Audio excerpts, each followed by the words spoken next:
हिल गई, एक दफा एक सियासी इस्तेकाम चला गया, तो ये संभाल कोई नहीं सकेगा। और खास तौर पे मुझे पता था कि ये जो लोग 30 साल से इस मुल्क के ऊपर हुकूमत कर रहे हैं और जिन्होंने ये सारा मुल्क के मसले इनके दौर में शुरू हुए, तो मुझे पता था कि इन्होंने नहीं संभालना। तो मैंने अपनी तरफ से पूरी जो न्यूट्रल्स थे उनको पूरी तरह मैंने आगाह किया। और मैंने फिर से मैं बार बार ये चीज़ इसलिए कहता हूं क्योंकि यह हमें पता था ये होना है। और शौकत तरीन को भी, जो फाइनेंस मिनिस्टर थे, उन्होंने भी पूरी तरह समझाने की कोशिश की कि ये नहीं संभलेगी और ये बड़ा मुश्किल से हम संभाल के बैठे हुए। और क्यों मुश्किल थी, मैं ये भी आपको बता दूं मुश्किल क्यों थी। इसे कहते हैं कमोडिटी सुपर साइकिल। इसका ये क्या इसका मतलब है कि सारी दुनिया में जो एनर्जी प्राइसेस हैं, बिजली, तेल, पेट्रोल, कोयला, ये सारी दुनिया के अंदर एकदम ऊपर चले गए। कोरोना के बाद जो कि एक सप्लाई साइड के अंदर डिसरप्शन दुनिया में आई, यानी जो उससे नेटवर्क्स टूटे क्योंकि कोरोना में लॉकडाउन शुरू हो गए, तो उससे जो सबसे बड़ा नुकसान हुआ कि जब सप्लाईज टूटी एनर्जी प्रोडक्ट्स की, तो कीमतें ऊपर चली गई। तो हम जब आखिरी दिन हमारे हुकूमतों में थे, तो जो तेल था वो 110 से 115 डॉलर पे चला गया पर बैरल। आज भी ऊपर भी गया, 70-75 से लेके आज 85 पे है। तो जब हम थे, तो जब तेल ऊपर जाता है तो सब कुछ ऊपर चला जाता है। और फिर जिस तरह मैंने कहा कि बाकी भी जो कोयला और गैस, ये सब ऊपर चले गए। तो हमारे लिए मुश्किल था बड़ा, क्योंकि हम बड़ा बैलेंस कर रहे थे कि एक तरफ लोगों को भी महंगाई से बचाएं, लेकिन इंपोर्टेड इन्फ्लेशन आ रही थी बाहर से, जो भी चीजें बाहर से आ रही थी। अब घी, वो पॉम ऑयल ऊपर चला गया, तो घी की भी कीमतें, दालें ऊपर चली गई। तो हम बड़ी मुश्किलों से बैलेंस कर रहे थे। तो इसलिए हमने अपनी पूरी कोशिश की बताने के लिए कि देखें, अगर आपने इस वक्त ये साजिश को कामयाब होने दिया तो ये संभलेगी नहीं। तो आज मुझे बड़ा अफसोस से कहना पड़ता है कि हम अब उधर चले गए हैं कि मैं नहीं कह रहा, ये माइशत के एक्सपर्ट से आप पाकिस्तान में पूछ लें, बल्कि बाहर भी जो मजमून लिखे जा रहे हैं पाकिस्तान पे, फाइनेंशियल टाइम्स में अभी पाकिस्तान के ऊपर मजमून आया है, सारे अब एक बड़ा खौफनाक और खतरनाक पाकिस्तान की एक पिक्चर बता रहे हैं कि हम जा किधर रहे हैं। अब मैं सिर्फ आपको बताना चाहता हूं कि 2 दिनों में 33 रुपया गिरा है डॉलर के मुकाबले में, और इनके 9 महीने में 84 रुपया गिरा है डॉलर के मुकाबले में। ये क्यों गिरा है? पहले ये समझे कि रुपया क्यों गिर रहा है। रुपया इसलिए गिरा है कि हमारी तारीख में सबसे खतरनाक स्टेज पे हमारे फॉरेन करेंसी रिजर्व्स पहुंच गए हैं। आज हमारे जो फॉरेन करेंसी रिजर्व्स हैं वो 3.6 अरब डॉलर है। मैं सिर्फ आपको मुआवजे के लिए हिंदुस्तान के बताना चाहता हूं कि उनके मेरे ख्याल में 600 अरब डॉलर से ज्यादा रिजर्व्स हैं। तो हमारे आज 3.6 डॉलर पे रिजर्व्स आ गए। मैं सिर्फ आपको बताना चाहूं कि जब ये नो कॉन्फिडेंस का ये मोशन दाखिल करवाई गई थी असेंबली में, उस वक्त हमारे रिजर्व्स 16.4 अरब डॉलर थे। हम जब गवर्नमेंट में आए थे तो वो 8 और 9 अरब डॉलर के बीच में थे। हमने उनको उधर से उठा के तो 16.4 अरब डॉलर पे हमारे रिजर्व्स थे जब नो कॉन्फिडेंस दायर हुआ ये साजिश के तहत। तो जब उधर से 16.4 से आज पहुंच गए 3.6 पे, इससे क्या हुआ? रुपए पे प्रेशर पड़ना शुरू हो गया और रुपया गिरना शुरू हो गया। तो ये मैं आज आपको बताऊं कि हमारे दौर में ये बार बार कहते थे तबाही कर दी हमने, महंगाई की तबाही कर दी। उसके महंगाई के ऊपर मैं बाद में आता हूं, लेकिन रुपया गिर रहा है। और बड़ी वो इसहाक डार वहां से स्टेटमेंट्स देता था लंदन में जिधर फरार हुआ था कि मैंने ये डॉलर कर दिया और मैं ये कर दूंगा, और आपको पता है आते साथ भी उसने फिर बढ़ के मारी। तो वो जो 84 रुपया गिरा है हमारा डॉलर के मुकाबले में सिर्फ 9 महीने में। अब इसका असरात क्या है? सबसे पहले तो इसके असरात ये हैं कि जो पाकिस्तान में रहने वाले हैं, जिनका जीना मरना पाकिस्तान में, जिनके रुपए में कमाते हैं, जो तनख्वाहदार हैं इस मुल्क के अंदर, उनके ऊपर अब क्या असर हुआ कि अगर उनके अंदर उनके बैंक में पैसे पड़े हुए थे तो एकदम उनके रुपए की कीमत गिरनी शुरू हो गई। यानी जो रुपया खरीदता था उसमें अब वो कम चीजें खरीद सकेगा। लेकिन जिनके पैसे बाहर लंदन में और ऑफशोर अकाउंट्स में डॉलर्स में पड़े हुए हैं, जिन्होंने बड़ी मेहनत से चोरी करके पैसा मुल्क से बाहर लेके गए हैं, उनकी दौलत में इजाफा हो रहा है। पाकिस्तानियों की दौलत में कमी हो रही है, उनकी दौलत ऊपर जा रही है। और इसलिए मैं एक चीज बार बार कहता हूं, और मैं आज आप सबको यह कहना चाहता हूं, मेरी कौम गौर से मेरी बात सुन रहे, कभी किसी पार्टी को वोट ना दो जिसकी लीडरशिप के पैसे मुल्क से बाहर पड़े। क्यों? क्योंकि अब इनको क्या फर्क पड़ रहा है? मुझे बताएं, जो इस वक्त मुल्क के ऊपर मुसल्लत है, ये जरदारी और शरीफ खानदान, इनको क्या नुकसान हो रहा है? इनके तो पैसे बाहर पड़े हैं। इनके तो हर यहां से जो पैसा चोरी करते थे हुंडिये वाले से बाहर डॉलर्स में, और जब मंगवाना हो तो फिर किसी पापड़ वाले और चीनी वाले के नाम पे मंगवा लिया फेक अकाउंट्स पे, और वही जरदारी ने किया फेक अकाउंट्स में। ये तो पैसा अपना बाहर भेज देते हैं। लॉन्चों में इनके डॉलर्स बाहर जाते हैं, जहाज जाता था तो दुबई जाता था या बाहर चले जाते थे पैसे, इनके तो बाहर पैसे पड़े हैं। तो असर किसको हो रहा है? असर हमारी तरह के लोग जो अपना सब कुछ बेच के, जिन्होंने बाहर कमाई की थी। मैंने जब लंदन का अपना फ्लैट बेचा था तो मैं जब अपना रुपए में, वो पाउंड्स को रुपए में लेके आया था तो 90 रुपए का एक पाउंड था, आज 300 रुपए का पाउंड है। तो हम जो, इससे क्या होता है? लोग क्यों पाकिस्तान में पैसा लेके आए? लोग बाहर रखें। क्यों बैरून मुल्क पाकिस्तानी अब पाकिस्तान में पैसा लेके आए? क्यों पाकिस्तान में सरमायाकारी करें? जब रुपया गिरता जा रहा है, वो डॉलर्स में रखें तो उनको नफा होना शुरू हो जाता है। इसके बहुत दूर के नुकसान आते हैं पाकिस्तान को। लेकिन मैं अब जरा आपको, अपनी कौम को सिर्फ बताना चाहता हूं कि आपके ऊपर, अब मैं खास तौर पे पाकिस्तान के तनख्वाहदार तबके से बात कर रहा हूं। जो भी मजदूर है, दिहाड़ीदार है, पुलिस वाले हैं, फौजी हैं, ब्यूरोक्रेट्स हैं, जो तनख्वाह पे गुजारा करते हैं, आज आप सब गौर से सुन लें कि ये रजीम चेंज के बाद आपके ऊपर अब क्या असरात इसके आने वाले हैं। पेट्रोल, जब हम थे, मैं फिर से याद करा दूं कि इंटरनेशनल मार्केट में तेल उस वक्त $110 के इर्द गिर्द जा रहा था, थोड़ा ऊपर थोड़ा नीचे। आज अभी ऊपर गया है इंटरनेशनल मार्केट में तेल, अभी भी वो $85 के करीब है। ये $75 तक आ चुका था। लेकिन हमारे वक्त पे कितना लीटर बिक रहा था पेट्रोल और डीजल? 150 रुपए लीटर हमारे दौर में पेट्रोल था और 145 रुपए डीजल बिक रहा था। आज जो पेट्रोल और डीजल है, वो जब ये रुपया गिरेगा तो रुपए की गिरने से ये ऊपर चला जाएगी इसकी कीमत। तो ये इसकी कीमत अगर टैक्सेस मजीद और ना लगाए गए, 50 रुपए लीटर पेट्रोल और 50 रुपए लीटर डीजल ऊपर जाएगा, ये जो रुपया गिरा है। इसके अलावा मैं चाहता हूं जरा ये आराम से चीजें सुने आप, क्योंकि आपको पता होना चाहिए कि आज हम खड़े किधर हैं। और ये जब मैं कहता जा रहा था कि इनको ना बल्कि इलेक्शंस करवा दो, वो बेहतर था, बजाय कि ये लोग फिर आए और ये जो सिर्फ इनका तो मकसद अपनी चोरी, अपने करप्शन केसेस खत्म करने थे और वो कर लिए इन्होंने।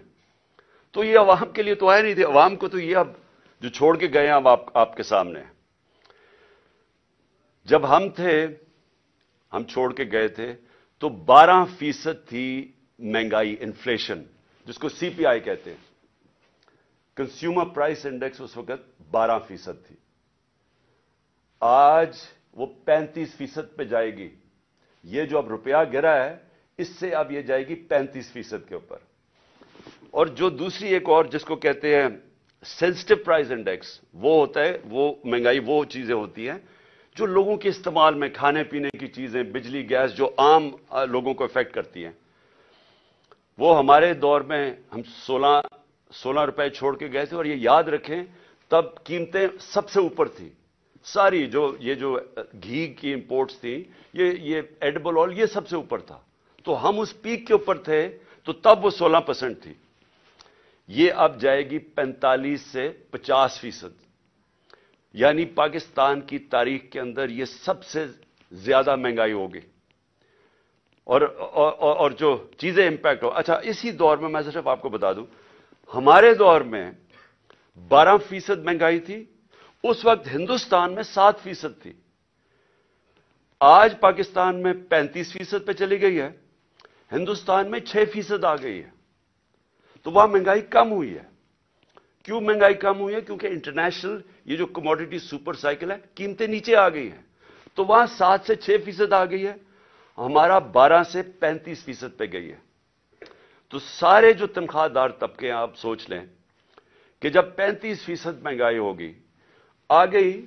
مشکل وقت تھا ہمارے دور میں بھی، کرونا کا، انٹرنیشنل جو امپورٹڈ انفلیشن تھی اس کے ہمارے کنٹرول میں نہیں تھی، تو تب وہ سارے اوپر تھے. تو اب تو وہ نیچے آ رہے ہیں، لیکن پاکستان کے اندر آج مہنگائی بڑھتی جا رہی ہے. اور پھر سے جو تنخواہ دار طبقہ ہے وہ سب سے زیادہ اس سے متاثر ہوگا.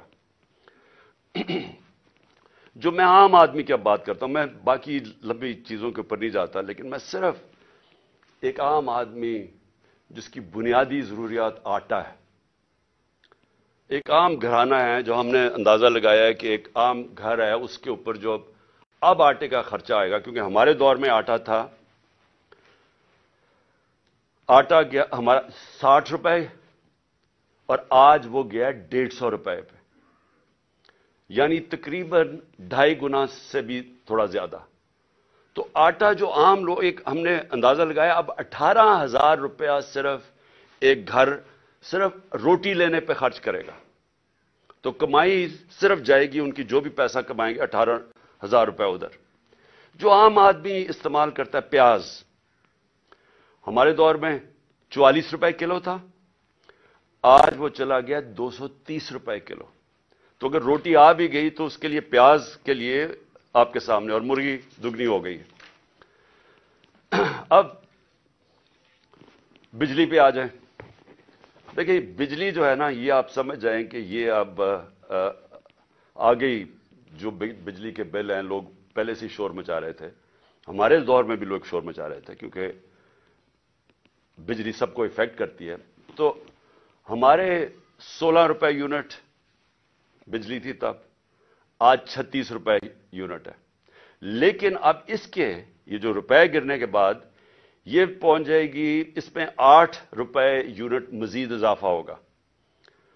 گیس 47% گیس کی قیمتوں میں اب اضافہ ہوگا. اور ایک یہ سوچ رہے ہیں، ان کو کہا جا رہا ہے کہ آپ پچھلی جولائی سے گیس کی قیمتیں وصول کریں، 47% بڑھا کے ان کو وصول کریں.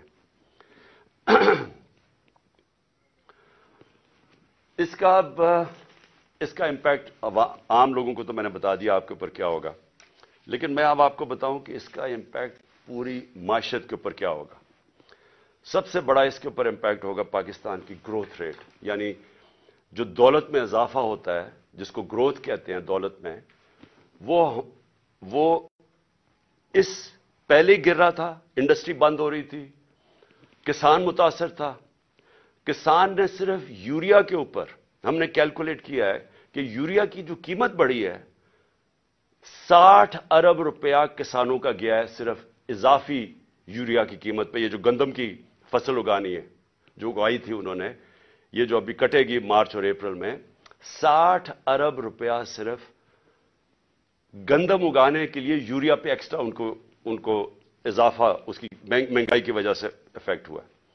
ہماری انڈسٹری بند ہو رہی ہے. آج پاکستان کے اندر بے روزگاری بڑھ رہی ہے. بے روزگاری اس لیے بڑھ رہی ہے کہ انڈسٹریز، ایکسپورٹ انڈسٹری، وہ ساری متاثر ہو رہی ہیں. پاکستان کی ایکسپورٹس گر رہی ہیں. کیونکہ انہوں نے جو پالیسیز بنائی را مٹیریل بند کرنے کی سوچے سمجھے بغیر، اس سے متاثر ہوگی ایکسپورٹس. ریمیٹنسز جو باہر سے ڈالرز آ رہے تھے وہ کم ہو گئے ہیں، کیونکہ اتنا بڑا گیپ ہو گیا تھا اس میں. ایک تو وجہ انہوں نے اس لیے کم کیا ہے، اس لیے انہوں نے یہ روپے کو گرایا. یہ ہے جی، میں صرف باقی چیزوں پہ آنے لگا ہوں، لیکن یہ ہے پاکستان کی اکنامک سروے. یہ ہر سال گورنمنٹ جو معیشت کے اوپر ایک ڈاکیومنٹ بناتی ہے. مئی کے اندر یہ ڈاکیومنٹ پبلش ہوئی ہے، یعنی کہ اس حکومت نے یہ ڈاکیومنٹ بنائی ہے، اکنامک سروے. یہ ذرا اکنامک سروے آپ کھول کے دیکھ لیں.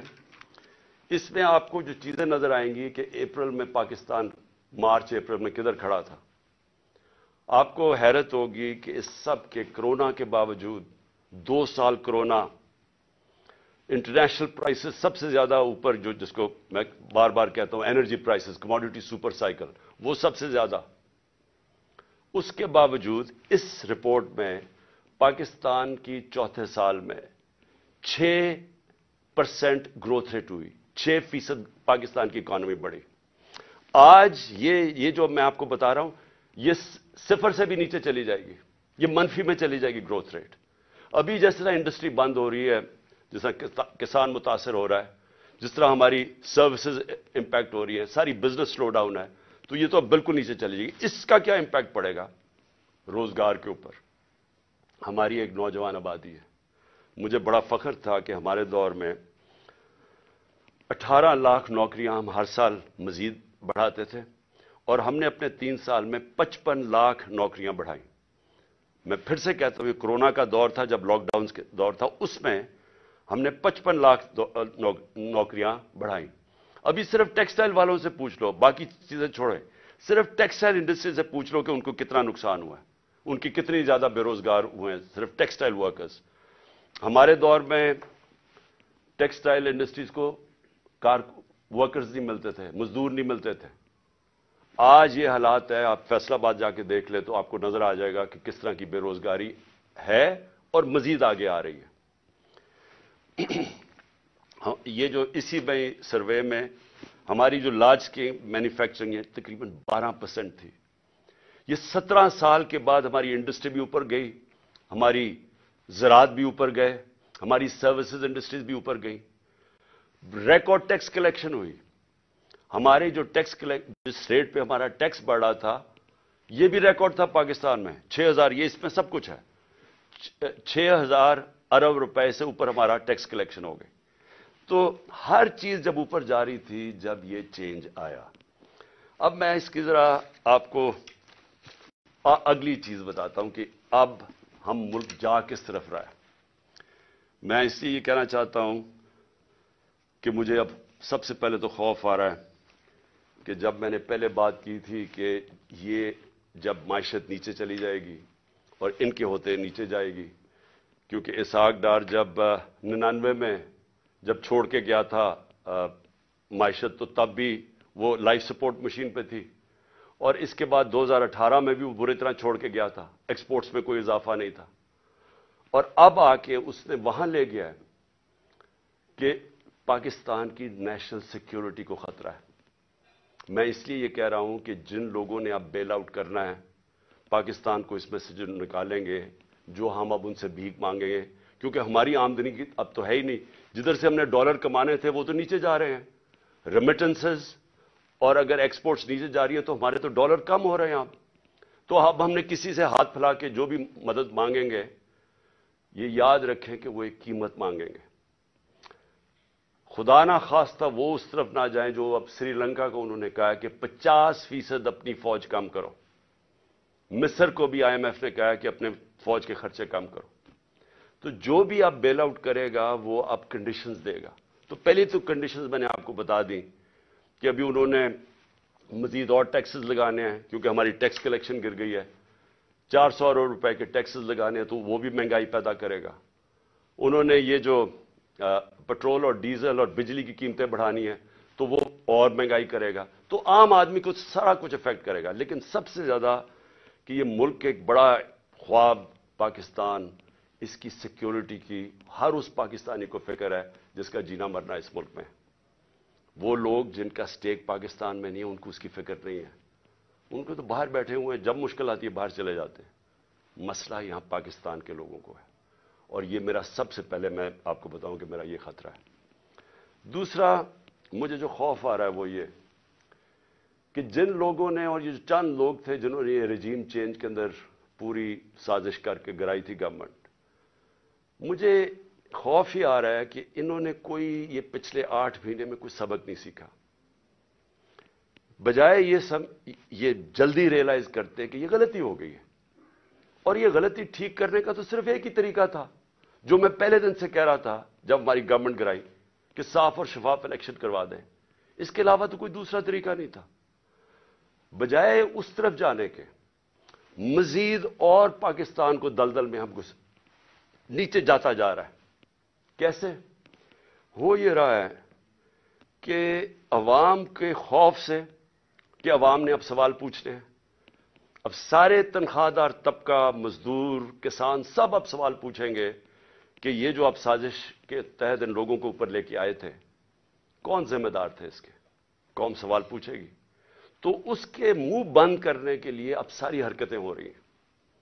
بجائے یہ کہ وہ قوم کو فیصلہ کرنے دے کون کس کو وہ لانا چاہتے ہیں, ایک جمہوری طریقے سے, ایک صاف الیکشن سے وہ قوم الیکٹ کر لے وہ لوگوں کو جس کو بھی وہ لے کے آئے, اور وہ اس کو مینڈیٹ دے کہ ہمیں اب اس مشکل وقت سے نکالیں. الٹا دوسری طرف نکل گئے ہیں. جو اس وقت طاقتور لوگ پیچھے بیٹھے ہوئے ہیں, مجھے خوف آ رہا ہے کہ وہ پاکستان کو کدھر لے کے جا رہے ہیں. سب سے پہلے وہ پاکستان کی جمہوریت کو تباہ کرنے پہ تلے ہوئے ہیں. ہر حرکت ابھی یہ کی جا رہی ہے کہ ملک کو ایک فیشزم کی طرف, ایک خوف اور ہراساں پھیلایا جا رہا ہے. یہ میں پچھلے 7 مہینے سے دیکھ رہا ہوں. میں بار بار کہتا ہوں کہ میں نے جنرل مشرف کا مارشل لاء دیکھا. میں آپ کو یقین سے کہتا ہوں کہ کبھی اس طرح کا خوف, جو جس طرح کی فیشسٹ طور طریقے استعمال کیے جا رہے ہیں, میں نے کبھی ایسا نہیں دیکھا. وہ حرکتیں کی جا رہی ہیں ان لوگوں کو, ہم جو اس وقت بیٹھے ہوئے ہیں اپوزیشن میں, کہ ایک ملک کے غداروں سے ایسے کیا جاتا. میں تو یہ سوچتا تھا نا کہ ملک کا کوئی غدار ہو تو اس سے اس طرح کی چیزیں کی جائیں. کوئی بیرونی ملک سے کوئی اسپائے آیا ہوا کلبوشن ٹائپ, اس سے. میں نے کبھی نہیں یہ سوچا تھا کہ اپنے لوگوں سے اس طرح کے جو اسٹریٹجی, جو ٹیکٹکس استعمال کی جا رہی ہیں, اور جو کبھی کسی کو اعظم سواتی کو جو اس کے اوپر ظلم کیا صرف خوف پھیلانے کے لیے, فواد چودھری اس کو اٹھا لیا جس طرح, اور رات کے اچھا آتے بھی ہیں, چلے دن کے وقت آ کے اٹھائیں, وارنٹ دکھا کے اٹھائیں, رات کے اندھیرے کے اندر صبح کے 3 بجے اعظم سواتی کو, 6 بجے صبح فواد چودھری کو. یعنی کون, ہم کوئی قوم کے مجرم ہیں.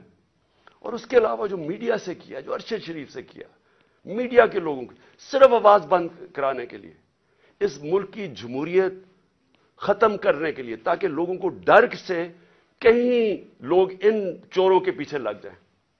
ساری کوشش کی جا رہی ہے کہ ہم گھبرا کے, ڈر کے ہم کہیں جی چلیں ٹھیک ہے جی یہ چوری قبول ہے. میں آج اپنی قوم کو بھی بتانا چاہتا ہوں, اور وہ لوگ جو یہ کر رہے ہیں ان کو بتانا چاہتا ہوں کہ آپ ملک کو ادھر دھکیل رہے ہیں, یہ ساروں کے ہاتھوں سے نکل جانا ہے. ابھی اس طرف تقریباً پہنچ گئے ہم. یہ جو معیشت سے ہوا ہے, یہ جو مہنگائی آ رہی ہے, اور ایک طرف مہنگائی آ رہی ہے, دوسری طرف بے روزگاری آ رہی ہے, اور تیسری طرف تنخواہ دار طبقہ ہے. جب اس کی تنخواہ ختم ہو جائے گی 10-12 دنوں کے اندر, وہ کیسے گھر گزارا کریں گے؟ تو یہ تو بھی آواز اٹھنے والی ہے اس قوم کے اندر. اور اس کے اندر جو ایک جمہوری طریقہ اسے نکالنے کا, ایک سیاسی استحکام پیدا کرنے کا, اس کو ختم کر کے اور زیادہ خوف اور ہراساں پھیلایا جا رہا ہے, اور کونے سے لگایا جا رہا ہے جو ملک کی سب سے بڑی جماعت ہے. اور اس سے کیا ہوگا؟ اس سے پاکستان مزید دلدل میں پھنسے گا. ہمارا اس وقت حالات یہ ہیں کہ معیشت تو جا ہی رہی ہے, پاکستان کے چن کے ادارے تباہی کی طرف جا رہے ہیں. پارلیمنٹ, فیڈرل پارلیمنٹ کی کیا حیثیت رہ گئی جب راجہ ریاض اپوزیشن لیڈر بن گیا؟ وہ پارلیمنٹ کیا ہے جدھر اپوزیشن ہی نہیں ہے؟ جو کہتا ہے میں نون لیگ سے ٹکٹ لڑوں گا وہ اپوزیشن لیڈر بن گیا. تو پارلیمنٹ ختم. एफआईए का काम है करप्शन पकड़ना, एफआईए का काम है जुर्म को पकड़ना। एफआईए को सिर्फ शहबाज शरीफ को वो मंजूर चपड़ासी और वो जो 16 अरब रुपए की इनकी चोरी पकड़ी थी, उसको मिटाने के लिए, उसको दबाने के लिए सारी एफआईए तबाह कर दी है। एफआईए में अपने वो चमचे डाल दिए, उनसे क्या कर रहे हैं कि इंतकामी कार्रवाई शुरू करवा दी है हर एक के ऊपर। कि मेरे ऊपर 70 केसेस किए हुए हैं, 70 एफआईआर है मेरे पे। सारी टॉप लीडर जो जिससे डर लगता है उसको पकड़ लेते हैं, उसके ऊपर एफआईआर काट देते हैं। तो ये क्या, इससे क्या हमारे मुंह बंद हो जाएंगे? इससे क्या मुल्क ठीक हो जाएगा? एफआईए, नैब जिसने हमारे दौर में 480 अरब रुपया रिकवर किया था 3.5 सालों में मुल्क के लिए, 480 अरब रुपया, आज 1100 अरब रुपया जो नैब ने रिकवर करना था वो माफ करवा दिया चोरों का, और नैब को फिर इस्तेमाल कर रहे हैं। खैर वो तो टूथलेस बॉडी है, उसके तो अपनी चोरी बचाने के लिए उसको भी खत्म कर दिया है।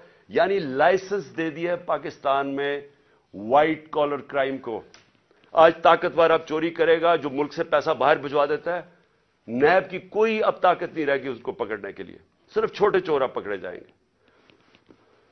हमारी अदलिया, हमारा इंसाफ का निजाम, उसके ऊपर जितना प्रेशर डाला हुआ है, और सिर्फ प्रेशर किस लिए डाला हुआ है कि रूल ऑफ लॉ के लिए नहीं, रूल ऑफ लॉ ना आए उसके लिए प्रेशर डाला हुआ है। और हमारे सामने अभी ये जो केयर टेकर गवर्नमेंट बनी है, मैं इसके ऊपर आना चाहता हूं कि पहले तो कौम को समझ आनी चाहिए कि केयर टेकर गवर्नमेंट का मतलब ही होता है न्यूट्रल अंपायर। ये लेके केयर टेकर गवर्नमेंट इसलिए आए थे कि किसी को ये खौफ था कि जी जो सिटिंग पार्टी इलेक्शन करवाएगी वो साफ और शफाफ इलेक्शन नहीं करवाएगी, और इसलिए केयर टेकर गवर्नमेंट का आइडिया आया। लेकिन मेरा पॉइंट यह है कि क्या ये जो शर्मनाक हो रहा है केयर टेकर गवर्नमेंट के नाम पे, ये कभी पाकिस्तान की तारीख में पहले हुआ है? कभी ऐसा हुआ है कि केयर टेकर गवर्नमेंट हमारे बदतरीन मुखालिफ को वहां बिठा दिया, यहां भी और पख्तूनख्वा के अंदर भी? वो भी जब आप कैबिनेट देखें तो उसका तहरीक इंसाफ, सारे जो एंटी तहरीक इंसाफ है वो वहां कैबिनेट में आ गया, और यहां इसको बिठा दिया और आते साथ ही कार्रवाइयां शुरू कर दी हैं जो फवाद चौधरी से की है, और बाकियों के ऊपर अब एफआईआर बना रहे हैं। क्या ये है न्यूट्रल केयर टेकर? यानी कोई कौम को इतना बेवकूफ समझा हुआ है कि आप एक तरफ न्यूट्रल अंपायर खड़ा कर रहे हैं और बदतरीन हमारे मुखालिफ यहां खड़े कर दिए लाके। और फिर केयर टेकर गवर्नमेंट क्या करती है? मैं एक केस सिर्फ बताना चाहता हूं, ये जो जेआईटी का। अब जेआईटी बनी थी, मैं पहले भी इसके ऊपर बात कर चुका हूं। ये बनी थी जो मेरे ऊपर हमला हुआ, जो मुझे कत्ल करने की ताकतवर लोगों ने जो साजिश की, और जो मैं अभी भी, मेरी टांग उससे रिकवर कर रही है, मेरी हड्डी पूरी तरह नहीं अभी तक जुड़ी। तो वो केयर टेकर गवर्नमेंट तो बनना चाहिए था उनको कि सिर्फ इलेक्शन करवाने के लिए। उसने आते साथ ही पहले तो इंतकामी कार्रवाई शुरू की, जो ऑनगोइंग स्कीम्स वो खत्म कर दी हमारी, सब गैर कानूनी। जो डिपार्टमेंट्स के हेड लगे हुए थे, जो नॉन पॉलिटिकल लोग थे, उनको हटाना शुरू कर दिया, और जो जेआईटी है, जेआईटी को बंद कर दिया। अब प्रोविंशियल जेआईटी ने फाइंडिंग्स की हुई थी कि एक नहीं था, 3 शूटर थे, 2 जो डीपीओ गुजरात था और जो सीटीडी का एसएसपी था, इन दोनों ने प्रोविंस की जेआईटी की प्रोविंस की पुलिस ने मना कर दिया कि जी हम अपने फोन भी नहीं दिखाते जिनसे उन्होंने तस्वीरें ली थी, उसका वीडियो बनाई थी, जो शूटर था नदीम। और जब उन्होंने ये साबित कर दिया 3 शूटर हैं, तो वो सारी जो पूरा बनाया हुआ था ताकतवर लोगों ने बयानिया, वो खत्म हो गया। तो ये जरूरी था कि ताकतवर लोग सबसे पहले जो इस हुकूमत के पीछे हैं कि जेआईटी को खत्म करें। अब जेआईटी का जो इन्होंने एक एंटी करप्शन का आदमी लेके आया, नदीम सरवर, उसने क्या किया है, उसने आते साथ ही सस्पेंड कर दिया जो इन्वेस्टिगेटिंग ऑफिसर था, और सारा जो जेआईटी का रिकॉर्ड है वो सील कर दिया। किस चीज का डर है? मैं ये सवाल पूछता हूं कि अगर किसी ने कोई गलत काम नहीं किया तो उनको डर किस चीज का है? आखिर एक सबसे बड़ी पार्टी के हेड एक्स प्राइम मिनिस्टर को कत्ल करने की कोशिश की गई है। ये इन्वेस्टिगेशन क्यों बंद की जा रही है? आप चैलेंज कर सकते हैं बाद में, जब जेआईटी का रिजल्ट आए तो अदालत में पेश होना है, तो उसके ऊपर पूरी दूसरी तरफ की साइड की आ सकती है। लेकिन इन्वेस्टिगेशन क्यों बंद कर रहे हैं? क्यों इतना खौफजदा है? और मैं आज अपनी सारी कौम को यह बताना चाहता हूं कि देखें, मुझे जब पहली दफा पता चला, जब हमारी गवर्नमेंट हटाई गई, तो मुझे पता चला कि मुझे कत्ल करने की साजिश हुई है। मैंने वीडियो बना के बाहर भेज दी। 4 लोग थे बंद कमरों जिन्होंने फैसला किया मुझे कत्ल करने का, और मैंने बता दिया और पब्लिक जलसे में बताया कि ये मैंने कर दिया और अगर मुझे कुछ होगा तो ये वीडियो रिलीज हो जाएगी। उसकी वजह से वो पीछे हट गए। अगला उन्होंने प्लान बी बनाया, दीनी इंतहा पसंद के नाम पे मुझे कत्ल किया जाए। वो भी मुझे पता चल गया। मैंने तब जाके 2 पब्लिक जलसों के अंदर बताया कि ये करने लगे हैं। पहले इन्होंने वीडियो बनाई, फिर मेरे ऊपर पूरी साजिश की, पूरी कैंपेन बनाई कि जी ये इसने तौहीन कर दिया मजहब की। वो पूरी साजिश चली और उसके बाद मैंने पहले बताया और फिर इन्होंने तकरीबन कामयाब हो गए थे। तो अल्लाह का करम है, बचाने वाला, जिंदगी देने वाला। अब ये तीसरा प्लान सी बना है। आसिफ जरदारी इसके पीछे है। करप्शन का पैसा इसके पास बेतहाशा है। सिंध हुकूमत से ये बकायदा, सिंध हुकूमत से जो पैसा लूटता है वो या इलेक्शन के ऊपर लगा देता है या सेनेट के इलेक्शन में एमपीज को खरीदने पे लगा देता है। जो भी इलेक्शन आजाद कश्मीर का, गिलगित बल्तिस्तान, बेतहाशा पैसा फेंकता है क्योंकि चोरी का पैसा है। ये पैसा इसने लगाया है एक दहशतगर्द तंजीम को, इसने पैसा दिया है। सहूलतकार इसमें ताकतवर एजेंसी के लोग हैं जो ये मिलके 3 तरफ ये फैसला हुआ है और इन्होंने अगली वारदात करनी है। मैं आज अपनी कौम को बता रहा हूं और मैं इसलिए बता रहा हूं कि मैं जो नाम मैंने दिए हैं वही नाम वो भी आएंगे और आसिफ जरदारी के अलावा। तो मैं इसलिए ये कर रहा हूं कि जिंदगी मौत तो अल्लाह के हाथ में है। मैंने तो निकलना है, जैसे मैं ठीक होऊंगा। मैंने तो अब इलेक्शन कैंपेन पे निकल जाऊंगा, नहीं तो वैसे कैंपेन पे निकलूंगा। लेकिन मैं तो बंद में नहीं होऊंगा। लेकिन मुझे कुछ हुआ तो सारी कौम को पता होना चाहिए कि कौन लोग थे जिन्होंने ये करवाया, ताकि मेरी कौम इनको माफ ना करे, ये एंजॉय ना कर सके उसके बाद जिंदगी। तो मैं इसलिए इनके नाम लिखे। लेकिन मैं और अब आखिर में जो चीज कहना चाहता हूं, ये देखिए, इस वक्त जो सबसे ये जो फैशिज्म, जमहूरियत की तबाही, पार्लियामेंट की तबाही, इदारों की तबाही, सिर्फ एक मकसद के लिए कि इनकी चोरी छुप जाए, इन चोरों की, और किसी तरह इमरान खान और तहरीक इंसाफ को हराया जाए या इमरान खान को रास्ते से हटाया जाए। तो ये सब कुछ इस मुल्क को तबाही की तरफ धकेल रहे हैं एक ही वजह से। खौफ ये है कि कहीं पता ना चल जाए कि जो असल साजिश की, ये जिन लोगों ने ये जो सब कुछ किया है, वो उसको बचाने के लिए अब ये सारी एक गलती करके बजाय वो गलती ठीक करें, मजीद और गलतियां होती जा रही हैं। मैं जो आखिर में अपनी अदलिया से और अपनी अवाम से 2 चीजें कहना चाहता हूं। अपनी अदलिया से, सारी कौम आपकी तरफ देख रही है। ये पाकिस्तान के डिफाइनिंग मोमेंट्स हैं। ये वो एक कौम की तारीख में फैसला कुन वक्त आ जाता है जब हर कोई बेनकाब हो जाता है। ये 8-9 महीने के अंदर बहुत लोग बेनकाब हुए। वो लोग जो सहाफत में थे, जो इदारों में बैठे हुए थे, सियासतदान, सब बेनकाब हो गए। सबसे पहले तो ये शुक्र है कौम को पता चल गया कि इसहाक डार और शहबाज शरीफ, वो पंजाब स्पीड असल में क्या थी वो इश्तिहारों में थी, और इसहाक डार कितना बड़ा जीनियस वो सबको पता चल गया। लेकिन इस वक्त ये अदलिया का बहुत बड़ा इम्तिहान है। हम सब आपकी तरफ देख रहे हैं। ये टाइम है आपको इस मुल्क की जमहूरियत और हमारे फंडामेंटल राइट्स को बचाना। जिस तरह की केयरटेकर गवर्नमेंट बनाई गई है, ये तौहीन है इस कौम की, ये हमारी आइन की तौहीन है। यानी ऐसे लोगों को बिठा दिए लाके, ये कैसे न्यूट्रल हो गए जो आपके बदतरीन दुश्मनों को ऊपर लाके बिठा दिए, और फिर इलेक्शन नहीं हो रहा है। आइन बड़ा क्लियर है कि 90 दिन में इलेक्शन होने हैं, इसमें कोई गुंजाइश नहीं, और जो नहीं करवाता आर्टिकल 6 ये सीधा सीधा है। तो इस स्टेज के ऊपर ये गवर्नमेंट पूरी तरह कोशिश कर रही है कि इलेक्शन ना हो।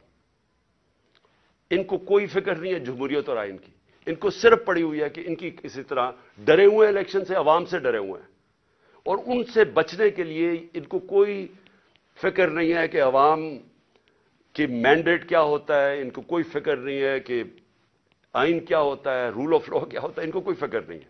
पैसा बचाना है इन्होंने। और इन्होंने, मैं आज आपको कह रहा हूं, जैसे ही मुश्किल वक्त आ गया बाहर भाग जाएंगे मुल्क से, क्योंकि इनके स्टेक्स पाकिस्तान में नहीं है। तो जिनके स्टेक्स पाकिस्तान में हैं, मैं अपनी अदलिया से कहना चाहता हूं कि हम आपकी तरफ देख रहे हैं। दोनों मुल्क के आइन को भी प्रोटेक्ट करें, हमारे फंडामेंटल राइट्स को प्रोटेक्ट करें। अगर आप इस वक्त नहीं करेंगे तो ये डिसेंड हो रहा है, तकरीबन बनाना रिपब्लिक की तरफ चला गया। जो जिस तरह की 7 महीने में मैंने पाकिस्तान में हरकतें देखी, बनाना रिपब्लिक की तरफ तकरीबन पहुंच गया।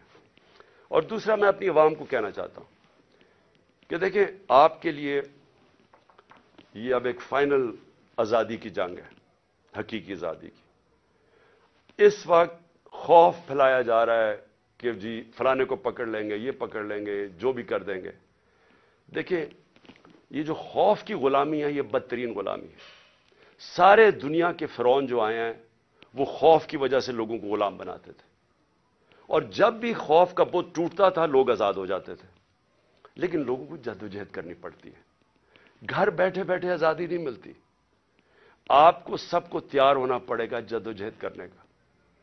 मैं आपको अपनी तरफ से बता दूं कि जब तक मैं जिंदा हूं, मैं इस सिस्टम का, करप्ट सिस्टम का, इन चोरों का, जो भी मुझे गुलाम बनाने की कोशिश करेगा, मैं अपनी मुल्क की और अपनी आजादी के लिए लड़ूंगा, आखिरी सांस और आखिरी गेंद तक लड़ूंगा। लेकिन मैं अपनी कौम को आज कहना चाहता हूं कि देखें, तारीख के अंदर ये कभी कभी ऐसे वक्त आते हैं कि आप अपने आप को आजाद कर लें। आप अगर इस वक्त चुप करके बैठ गए, और जिस तरह का ये जुल्म का निजाम बनता जा रहा है, और मजीद जुल्म बढ़ते जाएंगे, जिस तरह टाइम गुजरेगा, इन्होंने और ज्यादा जुल्म के जरिए आपको गुलाम बनाना है। जिस तरह आप अपनी आजादी के लिए और अपने हकूक के लिए खड़े होते जाएंगे, अल्लाह की मदद आपके ऊपर आएगी।